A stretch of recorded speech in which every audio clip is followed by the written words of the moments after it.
புதுச்சேரி மத்திய பல்கலைக்கழக நிர்வாக சீர்கேட்டை கண்டித்து திமுகவினர் கண்டன ஆர்ப்பாட்டத்தில் ஈடுபட்டனர்.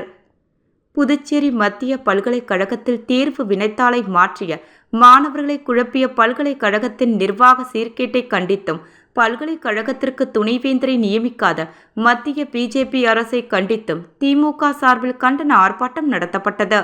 காலாப்பட்டு மத்திய பல்கலைக்கழகம் முன்பு நடைபெற்ற கண்டன ஆர்ப்பாட்டத்திற்கு திமுக மாநில அமைப்பாளர் சிவா தலைமை தாங்க எம்எல்ஏக்கள் அனிவால் கென்னடி, செந்தில்குமார், சம்பத் மற்றும் 100க்கும் மேற்பட்ட நிர்வாகிகள் கலந்து கொண்டு பல்கலைக்கழக நிர்வாக சீர்கேட்டை கண்டித்தும், துணைவேந்தரை நியமிக்காத மத்திய பாஜக அரசை கண்டித்தும் கோஷம் எழுப்பினர். பின்னர் செய்தியாளர்களை சந்தித்த திமுக மாநில அமைப்பாளர் சிவா அவர்கள், மத்திய பல்கலைக்கழகம் மிகப்பெரிய நிர்வாக சீர்கேட்டில் சிக்கியுள்ளது. துணைவேந்தரை 1.5 ஆண்டுகள் கடந்தும் மத்திய அரசு நியமிக்காமல் இருக்கிறது. பல்கலைக்கழகத்தில் அனைத்து துறைகளிலும் குழப்பம் நிலவுகிறது. பேராசிரியர் குறைதீர்ப்பு அதிகாரி, நிதி செயலர் இல்லை, 4 ஆண்டாக பதிவாளர் இல்லை.